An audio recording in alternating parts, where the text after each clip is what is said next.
Саламатсыздар балалар. Отырамыз орнымызға. Балалар, бүгін сабақта кім жоқ? Нұржан. Бүгін Мұрзабай Темірғали, Балқыбек Нұрдәулет жоқ. Жақсы, отыра ғой. Балалар, сабағымызды бастамас бұрын барлығымыз орнымыздан тұрып, топқа бөлініп алайық. Ол үшін мұнда ұнаған стикерлерді аласыңдар.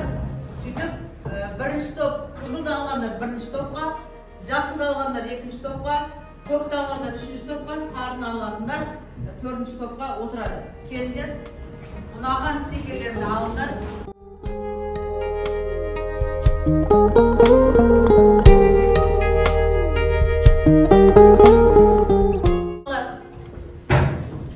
Біздің сабағымыздың өте керемет, жақсы өтуі үшін ол өзімізге байланысты, иә? Өйткені біздің көңіл күйіміз қандай болу керек? Өте жақсы болу керек. Біз күнделікті өмірде бір-бірімізге тілек айтамыз ба? Иә, олай болса, алдарында берілген стикерге жақсы тілектерді айтып, жүректен жүрекке суретіне апарып жапсырайық. Жақсы тілектерді жазып,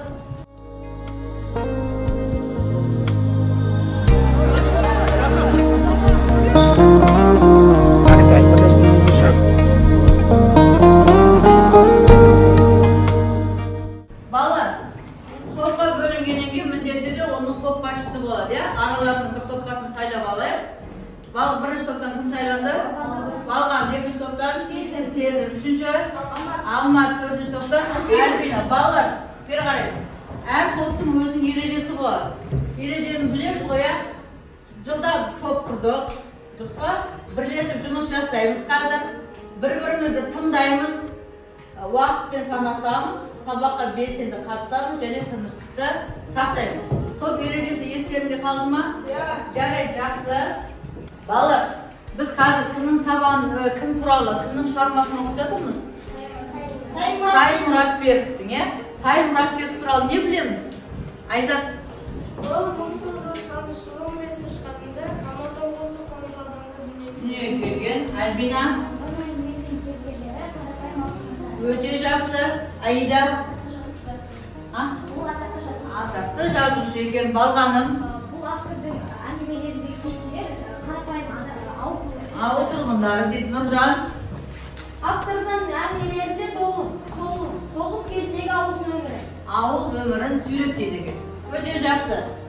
Мен сендерге үй тапсырмасы ретінде Жусаниса әңгімесін кубизм әдісі арқылы талдаймыз деп айтқанмын. Сол үшін, яғни Жусаниса әңгімесін жан-жақты талдауымыз керек. Қазір мен сендерге текшеде берілген әдістерді алдарына қоямын. Қай әдіс түседі, сол әдіс бойынша не істейміз? Жұмыс жасаймыз. Сендерге суретте түсті. Бірінші топқа салыстыр, зертте дейді.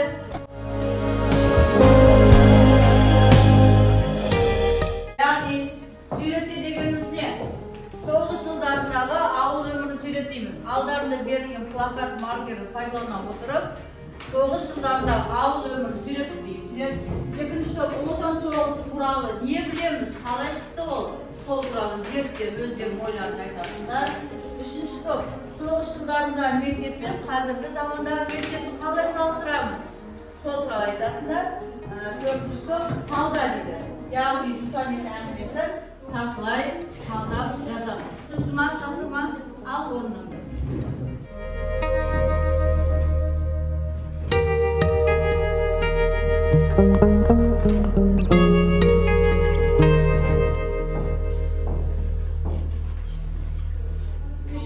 Беріледі, 3 минут уақыттың ішінде тапсырманы орындап өтуіміз керек.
жұмыстарын аяқтады. 4-ші топ жұмыстарын аяқтады. 1-ші топ. Бізге берген тапсырма бұл соғыс кезіндегі ауыл өмірін сипаттау. Соғыс кезінде балалар жетім қалды, яғни әке махаббатын көре алмады. Ауылда балалар, қарт кісілер және де әйел адамдар ғана қалды. Балалардың білім алуға мүлде мүмкіндігі болған жоқ. Бізге берілген үй жұмысы зерттеу, яғни Ұлы Отан соғысындағы өмірді зерттеу. 1941 жылы 21 маусымда таңғы 5:30-да фашисттер тұтқиылдан шабуыл жасады. Қазақстанның 25%, Германияның 17% адамы соғысқа шықты. Бізге берілген тапсырма салыстыру. Сол жылдардағы мектеппен Аян Аға мектепте 29 жас аралығында балалар 1-ші сыныпқа барды. Мұғалім күнде үйінен бір жапырақ қағаз алып келіп, балаларға таратып берді. Қазіргі мектепте әр оқушының жеке құралдары болды. Әр бала өз жасындағы мектепке барды. Мектеп керек жарақтармен қамтамасыз етілді. Бізге берілген тапсырма Жусан Иса әңгімесін сатылай талдау. Әңгіменің аты Жусан Иса. Оның авторы Сайын Мұратбеков. Болған жері Жусанды ауылы. Оның кейіпкерлері Аян, Садық, Есікбай, тағы да автор Иманжанов және де ауыл тұрғындары болды. Болған уақыты 1942 жыл және типтік образы көркем әдебиет. 1-ші тапсырма бойынша Жусан Иса әңгімесін жан-жақты талдадық. Сүйреттеп айтып берді, зерттедік, салыстырдық және талдадық. Енді осы топтардың жұмыстарын бағалаймыз. Яғни әр топ келесі топтың жұмысын бағалайды. 1-ші топтың жұмысын 2-ші топ бағалайсыңдар. Қалай бағалайсың? 1-ші топтың жұмысын біз жақсы деп бағалаймыз. Себебі олар үйге берілген тапсырманы нақты орындады және де өз ойларын жеткізе білді. Мен 2-ші топтың жұмысын жақсы деп бағалаймын. Олар нақты әрі өз ойларын жақсы айтты. Және мен олардың жұмыстарынан отан соғысына мәліметтер бердім. Мен 3-ші топтың жұмысын жақсы деп бағалаймын. Өйткені олар қазіргі және Аян оқыған мектепті өте керемет салыстырды. Мен осы 4-ші топтың жұмысын өте жақсы деп бағалаймын, себебі мен осы біз оқып жүрген Жусан Иса әңгімесінен біраз Жусан Иса әңгімесі туралы және де сол әңгіменің авторы туралы бірнеше мәлімет білдім. Сабағымыздың мақсаты қандай? Сабағымыздың мақсаты кейіпкерлер жүйесінің заманауи жаңашылдығын өзара салыстырып баға беру дейді. Айттық біз көркем шығармадағы кейіпкерлер кімдер?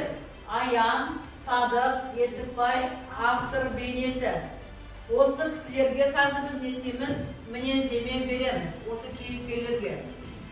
1-ші топ Аянға береді, 2-ші топ Садыққа береді, 3-ші топ Есікбайға, 4-ші топ Асыр балаға береді.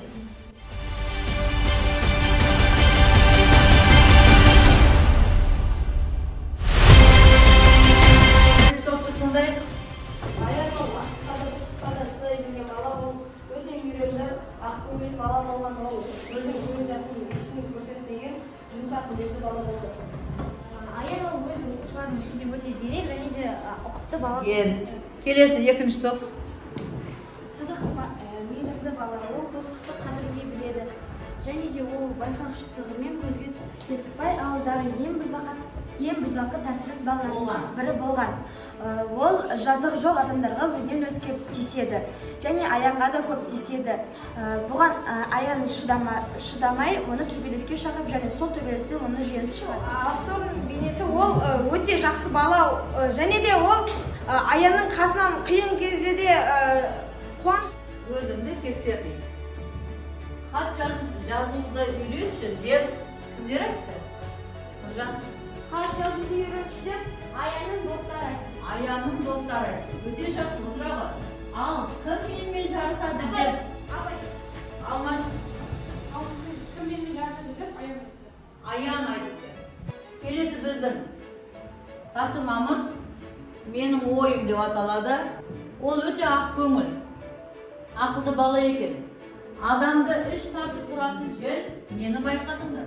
Мінезі жақсы, білімді бала екен және де Аян ол ешкімге төбелеспейтін, ақкөңіл, асықпайды. Келесі, Аян екеуміз бір бірінші күннен ақ ол зеректігімен көздеген өзімді деңгейіне байқады. Нұрқанат.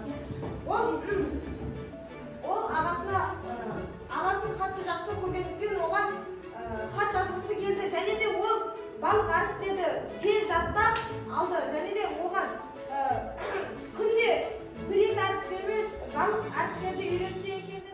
Енді біз әңгіме мазмұнында Аян мен балалардың бойында қандай адамгершілік қасиеттерді байқадық енді? Ол кездегі балалар бәрі бір-бірімен адал дос. Ол кездегі барлық балалар өте еңбекқор болды. Ол кездегі балалар бір-біріне саспаған, бір-біріне Жанашыр болды. балалар Сыйластық, Расул. Бір-біріне қамқор болды. Жақсы. Қазір біз балалардың бағанымыз, мақсатымыз қандай еді? Кейіпкерлердің есін салыстыру еді, жаңашылдығын салыстыру болатын, не? Қараңдар. Бірінші топ соғыс жылдарында балалардың ойыны мен еңбегін айтып шығады. Екінші топ соғыс жылдарында балалардың еңбек етуін айтады. Үшінші топ қазіргі балалардың ойыны мен еңбегін айтады. Төртінші топ қазіргі балалардың еңбек етуін айтады. Ойлануға 1 минут.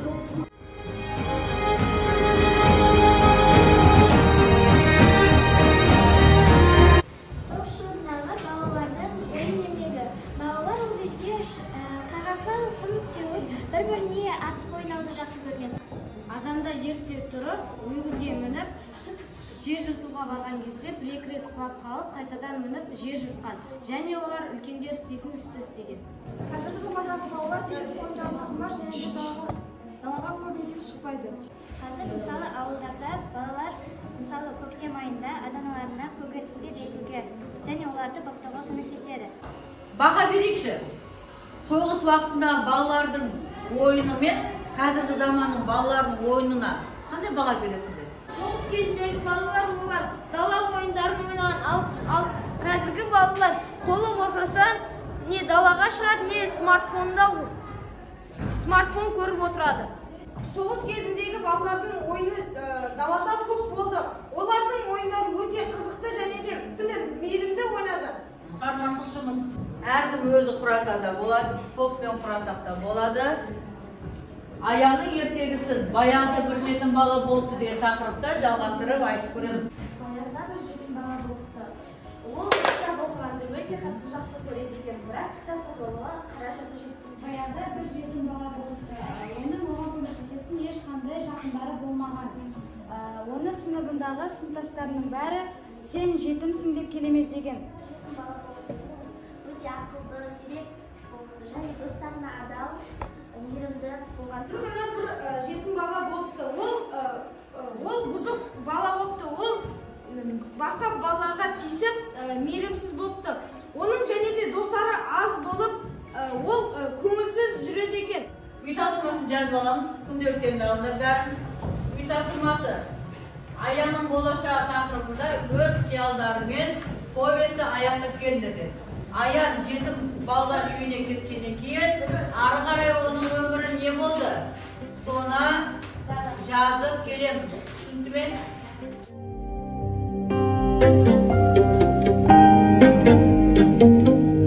Балалар, сабағымызды қорытындыласақ, бүгінгі сабаққа өте белсенді қатысқан оқушыларға 10 баллық жүйемен бағалайтын болсам, Балғанымға, Бекжанға, Кәусарға, Сезімге, Нұржанға және Алматқа, Альбинаға, Нұрғанатқа жарайсыздар 9 деген балл қоямын.